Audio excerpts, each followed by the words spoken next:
Hey guys, welcome to another episode of Surveys and Polls. And in this episode, we actually have some surveys and polls. Nice. Yay! Nice. We did it. We did it. Unlike the last one where it was just we talk about I stuff. know, we talk about stuff. So we put two polls out on YouTube just to kind of get your feedback, and then we thought we'd talk about it a little bit, and then we'll see what else comes up as we talk about stuff. This first one comes from, he's already announced it. Yeah.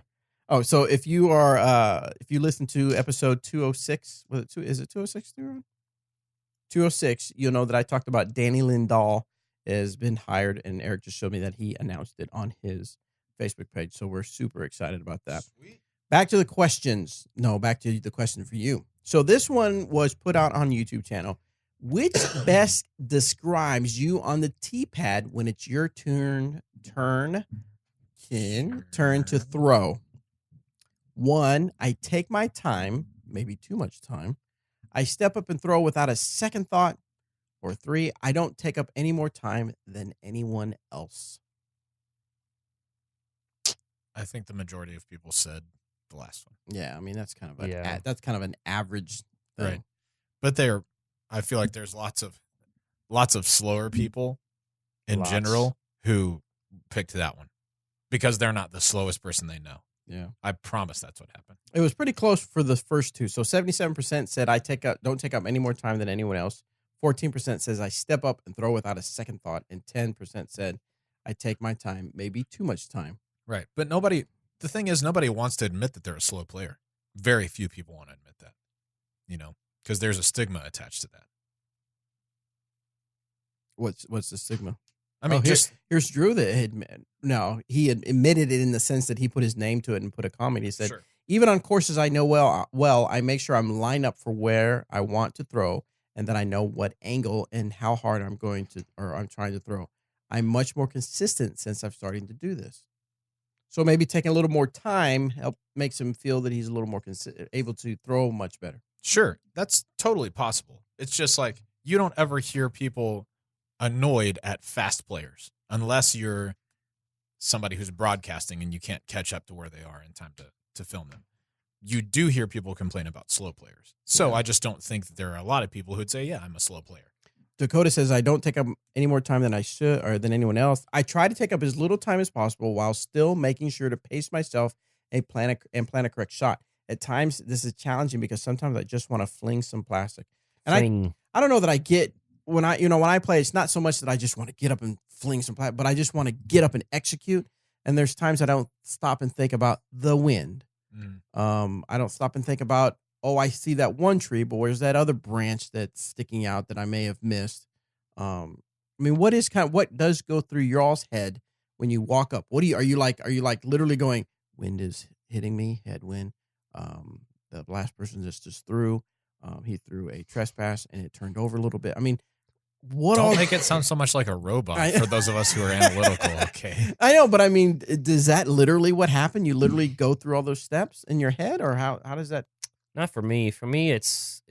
I mean, it depends on who I'm playing with. If I know the person I'm playing with and I know their bag, then I'll know what they're throwing. But if it's a tournament where I'm playing with some Innova players or Prodigy's the hardest because I have no idea what they're throwing. Yeah. I don't pay that much attention to what other players are throwing, I guess. I'm more focused at what's at hand and what I'm doing. When I step up to the tee, I know exactly what I want to do and how I want to execute it. But what have you been thinking about? Have you been thinking about the wind? The wind is always a factor. For the most part, while I'm playing around, I know where the wind is and which direction it's going. And if not, you just throw up a little blade of grass and you can figure that out. I like to figure all that out before it's my turn to throw. Yeah. So I'm not like making somebody wait on me or whatnot. But I'm a relatively fast player, though. I don't really mess around. When I know what I want to do, I do it. What about you, Robert? I would fall into the category that most people said. Like I take some time, but it's not. I wouldn't consider myself a slow player. I have about. That's because you hate slow players. I am not a big fan. I take on the teepad. I bet I don't take but 10 seconds. It's like Eric said. I already know which way the wind is going by the time I get there. Most of the time, I have my disc picked out mentally for the hole before we even step on the course that day, just Mhm. because we've gone and practiced and prepared for it. But Word. if I'm watching somebody and their disc flips over and they're surprised that it flips over, like I'll watch people's reactions to see if I should make an adjustment off of that sometimes, Sometimes. not all the time, but just like if it's a situation where what you should be doing is throwing your most overstable disc and the wind isn't doing something like what I think it should, maybe I'll make an adjustment off that. But for the most part, yeah, I've got my game plan ready to go before I Mhm. get there. So when I step on the tee pad, I just try and visualize where I want to throw it, think about that target, and throw. Harness the energy, block out the bad. Yeah, and then but putting's a little bit different, but that's just a routine, like, and that's no more than 10 or 15 seconds. Ken says, I take at least 2 discs, possibly 3, as I step up on the tee pad. And if I change my mind from my original conceived throw, this will prevent extra time from being taken if I already have the next potential choice in my hand. So instead of walking back to his bag, he has the discs in his hand that he thinks potential, and then Yeah. he makes his final Yeah, choice. I could see that. I would say 90% of the time I know what I'm doing when I'm walking on the tee. Yeah. Yeah. Would you say when you walk, let's say you walk up and you've got whatever in your hand, what typically would change your mind all of a sudden, like a A change gust of wind. Gust of wind, yeah. Yeah, gust of wind. That's really one of the only things. Or, whoops, it's in the other pin. Yeah. Yeah, You know, right. stuff like that. Sorry. But no, for the most part, it would Oh, just yeah. be a gust of wind. Yeah. I have a bad tendency, and I don't know if it bothers you guys, but I always ask you guys, what did you just throw? Mm-hmm. And that's me. That's fine I'm for just, us, right? obviously. I But mean, you wouldn't want to necessarily. I don't know if you want to do that during a tournament. Sure. Yeah. If it's not somebody I know or something like that, or if it's during a tournament, I wouldn't want to do that. But I tend to do that because then I try to figure out from that what should I be throwing. Have you ever changed your mind? Why after have you You ever should like cue Evan right now. I should do what? Stay in your own game. Staying. That's right. Have you ever picked a disc, saw the person, the maybe 2 people that threw before you, and then changed your mind based off watching them throw? Oh yeah. Yeah. Oh yeah.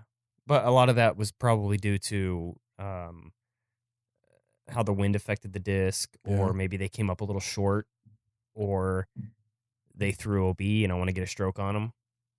So I changed Oh. my mindset and, well, let's just play safe and get a stroke on this hole kind of thing. That does happen from time to time. Yep. All right. So the other that one got, by the way, that one got 1.5 thousand votes. Sweet. Ooh, This next 1.5. one got 1.7 thousand votes. 1,000. 1,000. That was last week. That's we have that yet was- to hit why that you got to again. bring That up was- old stuff. Yeah. That was 2 weeks ago. What is your favorite type of course to play? Heavily wooded, moderately wooded, park style, or wide open? Wide open spaces. I thought we did this one already, but I just remember us sitting around and Thinking of the question, yeah. Well, Moderately wooded. that's probably a good answer. Yeah, that's a safe answer. That is a safe answer. I think that's what most people said. Wooded course is what I like. Okay, then let's make Heavily. it a challenge. What percentage? Oh, You have to be within 3 and not go over. dang it. Oh, And not go over? $1, Bob. And there's 4 answers total? 3 percentage points, and you couldn't have gone over. 42%. 54%. 54%. 42 is what you Something said. like that. Both wrong. What was it? 69%. I almost went in the Oh, 60s. Dang That's it. what I said. 69. Yeah. So 69% said moderately wooded, 23% said park style, 6% said heavily wooded, and 2% actually said wide open. Wide open spaces. So why do you think people like that? You just think they like the challenge of it? When I think of a moderately wooded course, it to me, my instant thought goes to, well, it's probably got some wood holes and then some open holes, and it's kind of good variety as opposed to just all wooded course or all just open. You know what I mean? So I think that's kind of where my mindset went. So I wondered if that's maybe where a lot of the listeners' mindset went, and they like to play a good variety. Yep, I agree. I think that's what I would say for myself too. I like playing in the woods. It doesn't bother me. As long as the fairways are fair, I don't mind playing in the woods at all. What constitutes a fair fairway? That there aren't trees in dumb places. Would If it I be can called throw an it down the unfairway? middle. It would be called an unfairway. So if there's like, let's say that one more time. I'm sorry. There aren't trees in dumb places, or Well, what constitutes as a dumb place? If he Okay. hits it. yeah. Yeah. If I hit any tree, that's a dumb place. Who put that tree there? I put paint on my discs when I go design courses, and if I hit it and it's Yeah. got paint, get out That's of how here. you know. That's how you know it's got to go. No, I guess in a way that there's not a distance where you could say this is fair, this is unfair, but you can tell by, at least in my opinion, by looking at a hole, like this is a bad tree. This cuts off part of the fairway where it shouldn't be. If that tree were to go, this would be a lot more fair hole, right? Where there is a gap to hit, but it's a reasonable distance for the distance that you're asked to throw the disc. I guess that's what I mean. Does that, for the course designer, does that make sense? Yeah. I think dumb trees, in my opinion, are ones that are like basically either right in the middle of the fairway that are not necessarily ones that you have to like pick a route to go down, but It's just where you throw in hope. yeah, throw in hope. Multiple dumb trees is more than just one dumb tree typically. Yeah. And really, the only thing gets on my nerves about wooded courses is when you have a lot of trees that are like just super small, Yes. right around the baskets, or if there's a tree right off the tee, something like that. Yeah. Right around the basket is the worst. Within 20 to 25 feet where it blocks off multiple angles to the basket, that's pretty irritating to me. Because then it's just a crapshoot whether you have a putt or not. I don't like that very much. Yeah. Excellent. Rec Rob says, heavily wooded. I prefer this as it forces me to focus on my lines more. With wide open courses, I need to lose focus. I tend to lose focus and take the shots for granted as easy hyzer this or easy hyzer that. While in the woods, I'm really focused on making my disc hit this line at that angle to go around the tree before it gets to that other tree. That makes sense. Yeah. I mean, I kind of like some of the courses. Like, it was interesting in Louisville. Have you been, Eric, since the So the changes? redesign. I mean, it's like a lot different than Night and ones day. that are really in the woods. That is really different. So I like that because there's a little bit of challenge, but then you can kind of let loose in some of the holes and do fairly well. And then another one that seems to be that same opposite type course is the Beast in Piney Woods. Waco. Oh, that too. Yeah, the Waco one. Waco is very much so like that. Very much so. Like all of a sudden woods, and then all It's of a like sudden front kinda nine open. is open. Yeah, it's park. Moderate wood parks, and then the back is Very tight. Yeah. Yeah. Now, Juicefer says, I enjoy playing in the park because I get to crank on my drives and let the disc work. Sniping through the woods is fun and challenging, just not my favorite. I got to admit, when I play in places that are woods, I get really frustrated when I throw it, and I know it's got to be skills, and I know even Zach Melton, I think, has said before, if you hit a tree, then it wasn't the tree's fault. It was just a bad shot. But sometimes it's just like, gosh, dang it. That stupid one little limb just totally ruined my drive, and that can get frustrated for sure. Nathan, who voted moderately wooded, says airing one out is nice in all if you're Simon or Paul, but it gets boring and frankly wears you out constantly trying to crush one. But having said that, it's nice to play a heavily wooded course and get to come out of a cage and let one sail. It's just something about watching someone who knows what they're doing carve a disc on a tight line in the woods like a laser. But it's just as impressive to see someone like Simon park one from 600 feet in the open. Moderately wooden gives you the best of both and keeps you entertained.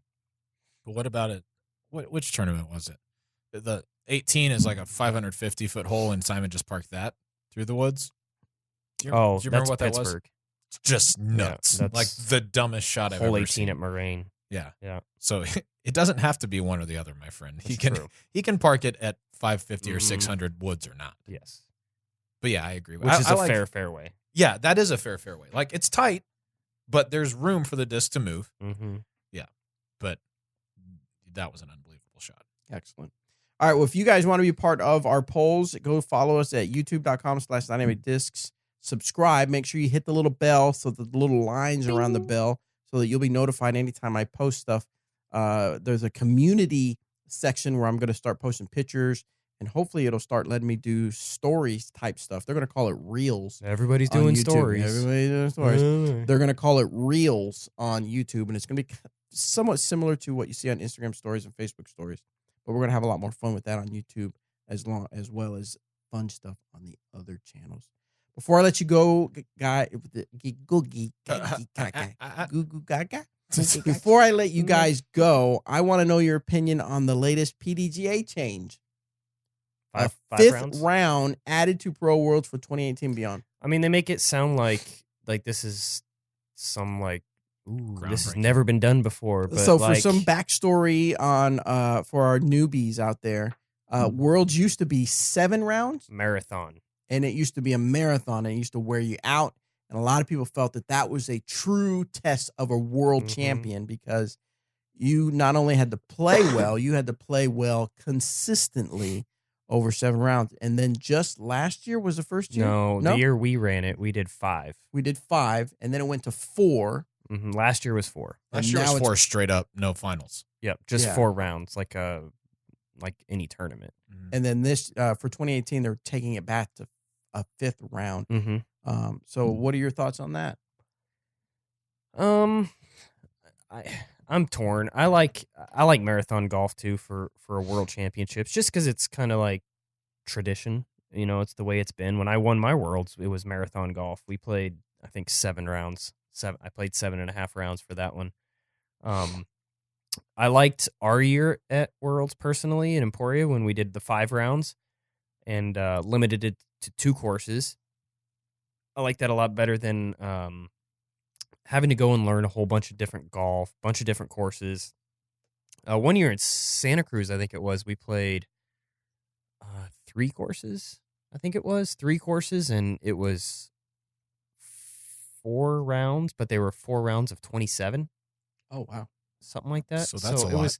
It was a lot of golf, but I personally like the more marathon style of golf because it does kind of have the cream kind of does rise to the top, so to speak, in that situation was where I think 5 rounds is good, 5, 6 rounds, whatever, but 4 is not enough. I don't think 4 is enough for a world championship. Now you can argue the point that look at majors, all majors, and then do they not count? I mean, there's majors that have been 3 rounds, so it's really hard to say. I think it's just really personal preference, but I like the idea of a 5-round world championships. It kind of sets it apart from other events, and it should because it's a world championship. Yeah. So in the article, Down said that the player feedback was a big part of making the decision because it used to be 5, 6, 7 rounds, and they feel like five rounds was a good compromise.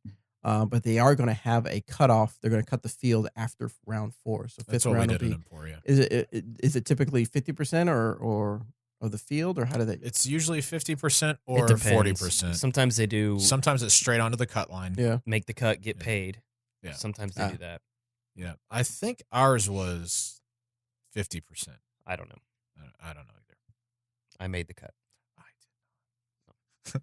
Dang it. They felt that the reason to actually do this, the longer format, is because it gives more exposure to the sponsors, to the players, and to the sport overall, and it really does bring a climax to the season and a celebration of disc golf. And if there's inclement weather, then we don't have to have a 3-round world championship. Yeah. We could, Unless there's 2 days of.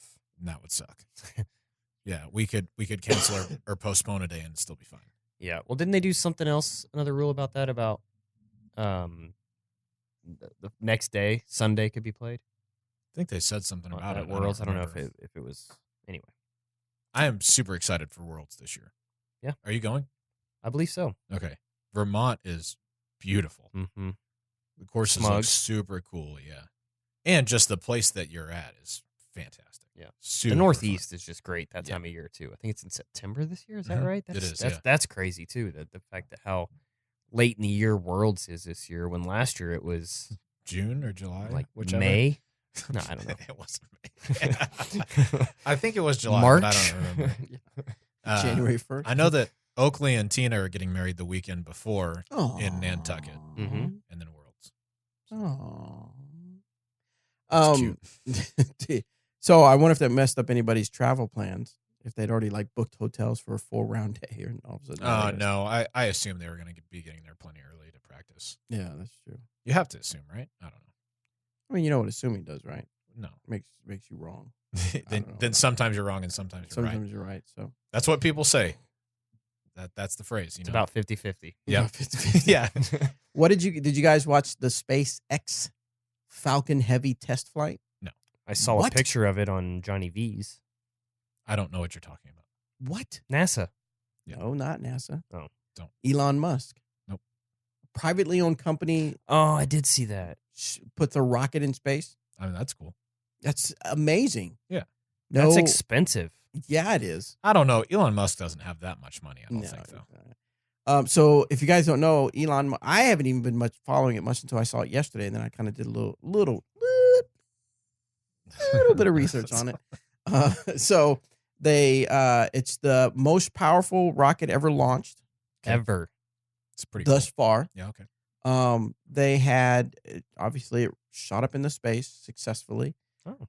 The two now you know how how the rocket Flux capacitors. Yeah, the and- flux capacitor. No, it has boosters in it to shoot it out of the atmosphere, and then it has to let go of these boosters. Mhm.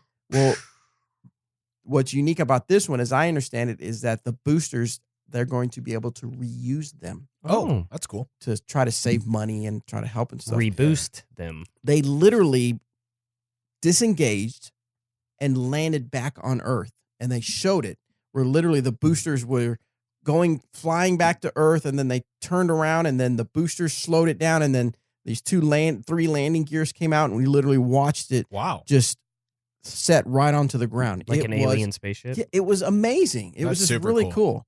And then of course Elon put his Tesla Roadster on the rocket. What? Yeah.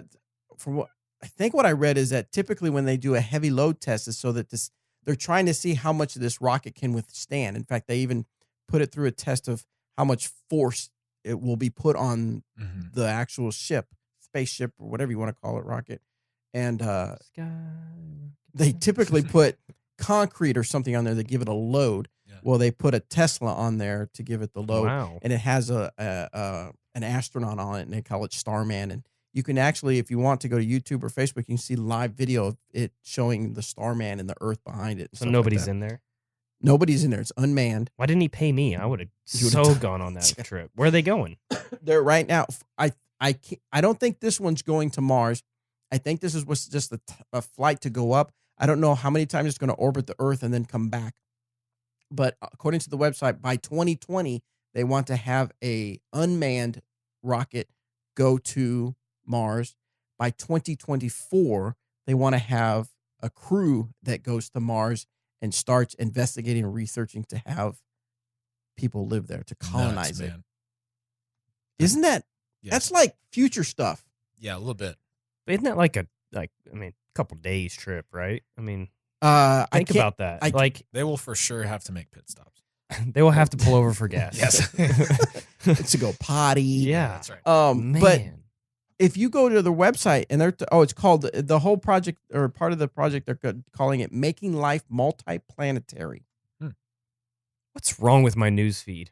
I don't know. This is good Disc stuff. golf. Man. And what was the other thing that was interesting? Dang it, I just remembered, or I forgot. So they're going to put people on Mars. Oh, they're looking at part of their testing is they want to eventually, instead of getting on a plane and just flying in the sky, you're going to go up in space, and then you'll come back down, and so it'll turn like a 14-hour flight into a 30-minute flight. That seems cool. Oh. Wow. I It's wanna like we could just fly to Sweden for morning meetings. Yeah, I mean, gosh, where could I bet it would be cheap. I feel bad that I didn't look for it. Yeah, Definitely financially they'll probably be- responsible for us. yeah, there'll Yeah. be like coupons and stuff like that. Yeah, 50% off this flight. Yeah. Still $4 million. So yeah, gosh dang it, they had a rundown of, the time, what the time differences of what they're going to do as far as space flight. I can't. That's find it. cool. I think that's awesome, and I hope he does it. Let's go. For sure. I hope everything goes really Let's go. like planned.